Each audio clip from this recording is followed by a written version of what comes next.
Well, welcome to Purpose Meets Joy. I wanted to bring you an abbreviated version of my larger workshop in a space that we could break it down a little bit and I could bring you some nuggets that would be helpful to you. So, if one thing is true, we all know life is full and busy. Am I right? Another is that it can also lose its luster.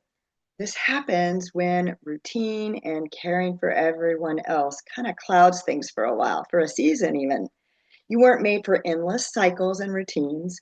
So let's nurture what you want to grow, shall we? Because we can be on autopilot and not even know it, but that's not really sustainable for us, is it? So the theme today is not living by default, but by design. It's about noticing what you want more of, what gets in the way, and choosing a small step forward. You see, default mode is reactionary. One thing that I've learned about our brains from studying science and reading is that our brain is very good at one specific thing. That is scanning for problems, negativity, what to fix, editing the room. It loves to do this. It wants to keep you and everyone else safe. It's exhausting. If I hear my daughter has a toothache, what's the first thing I think as a college mom?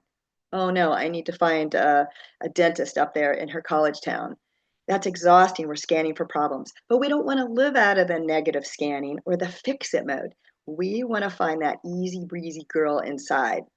We want to live by design, have our life live by flow, a little momentum that comes from ease and not force. If you think about it, apple trees don't work to squeeze the apples out, they just do when they're nurtured. So here's the catch. Two things can be happening when life loses its luster and the air goes out of our balloon a little bit. Let me talk to you about this a little bit. One, you may be in a transition period and just content and things are a little dormant, meaning it can't be summer all the time. What happens in winter? The trees conserve energy, they let their leaves go, and they are a little more dormant. You might go a little more inward as you're reflecting and tapping into your intuition. Maybe nothing's wrong with that. It's a season of transition. Number two, you may not be connecting with yourself anymore. We can be living from a version of ourselves that we've outgrown. So you think about those two reasons there. Did you know, this is very interesting, that the opposite of depression is not happiness, it's actually purpose. Yes, that's God given and what you bring to everything. It's how you show up. For me, I have the gift of connection and encouraging people. So I bring that encouragement, whether I'm going to a baby shower, to get my oil change, to the gym, wherever I go. You see what I mean? So for today, I want you to know there's no pressure, there's no perfection. It's just about gentle nudges I want to bring to you to bring to your awareness. So it's growth and expansion that brings joy, not the same old routines.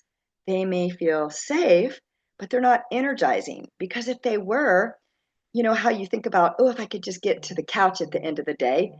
Well, why is that still not energizing or fulfilling? Because that's not all you need. So let's get into it. I want to talk to you about what you want more of right now.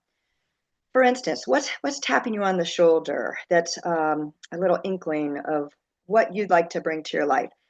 For instance, around Christmas time, I thought I really want to do this craft, this planting. I want to buy some amaryllis bulbs, plant them in thrift store glass containers that are pretty, put ribbon on them, and give them to friends and neighbors. I'd never done that before. I don't know where that came from, but I followed the nudge. Well, I did it, and you know what's happening here? About a month later, is they're all sending me pictures of the blooms and it's creating a lot of fun for us and connection that I never saw coming. But I followed that initial nudge, okay? What else? I was even thinking of taking a flight lesson. That has come up for me that I don't think I want to be a pilot, but I might want to do that. Someone mentioned there's a man who does that around here, and I thought I might want to go up and see how it's done, okay? But I don't know if any of you want me landing a plane. I also want to connect with friends more. I want to explore some local areas, and I want to go visit my parents, and I want to connect with my brother.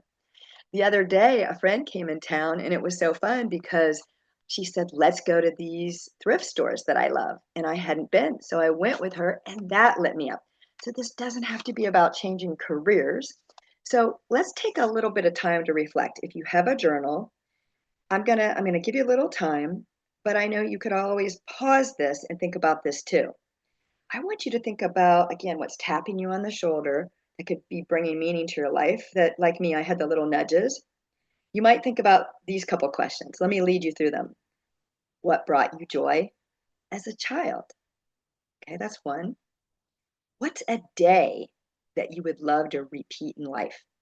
Does it come to your mind? What are the components, the elements of that day? What made it special? What made it light you up? Couple more questions, and you can take your time to answer these in a journal.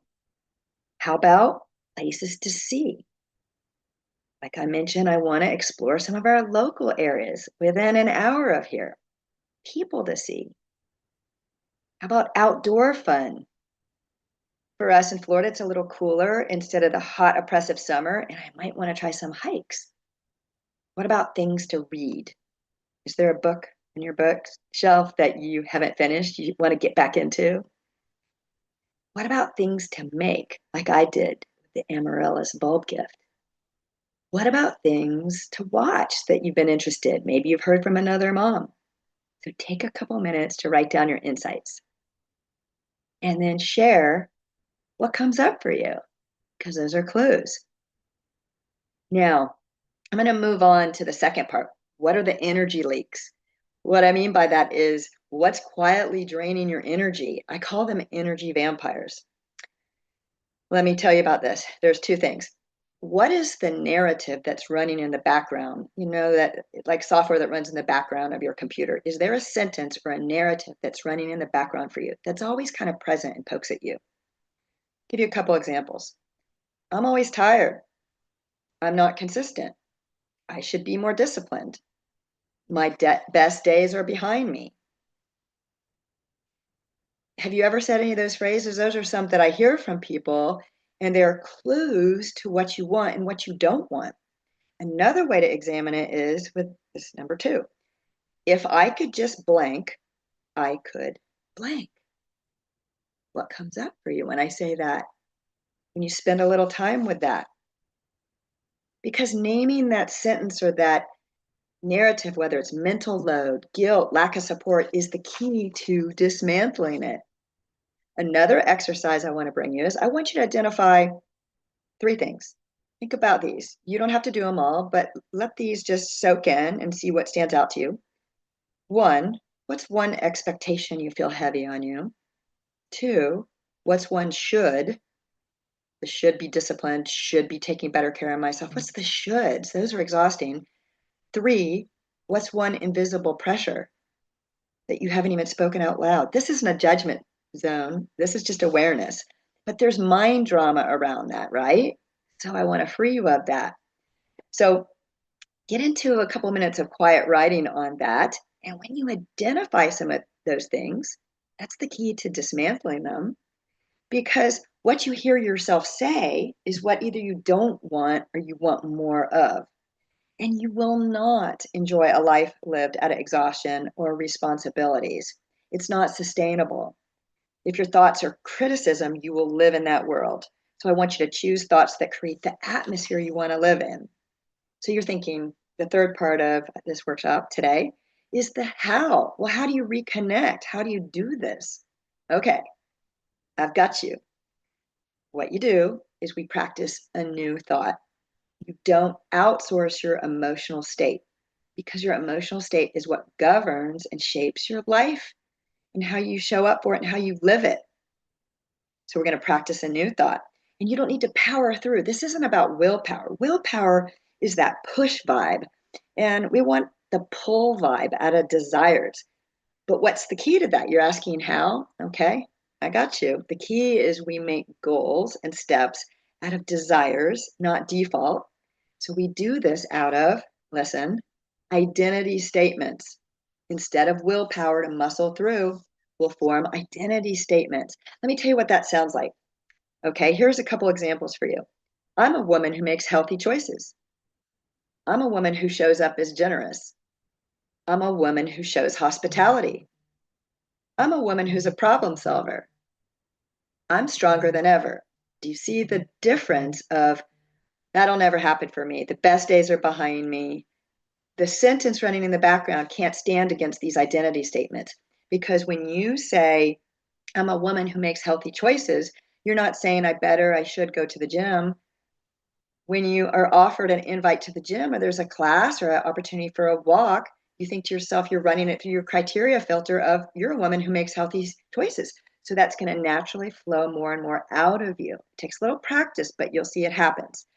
So really, the 4 steps here are form that vision. What's tapping you on the shoulder? What's the desire? Number 2, form the belief statement. I'm a woman who, what? Okay. And then number 3, take consistent action towards it.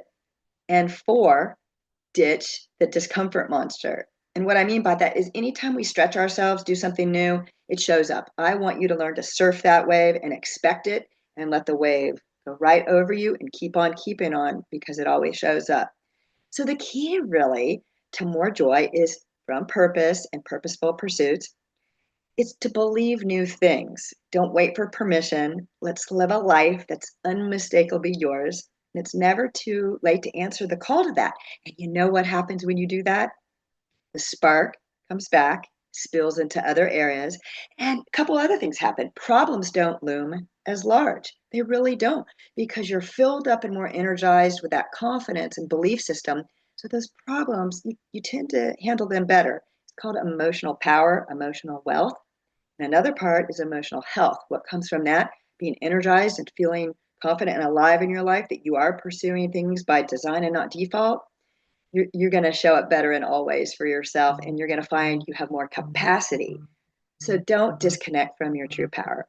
And if you're interested in going deeper on any of these subjects, I'm your coach in your corner. I love to take clients through these steps and work through them together in easy breezy ways. So if you'd like accountability and support on that, feel free to reach out to me. But for now, thank you for listening. I hope there's some takeaways that'll be meaningful in your life.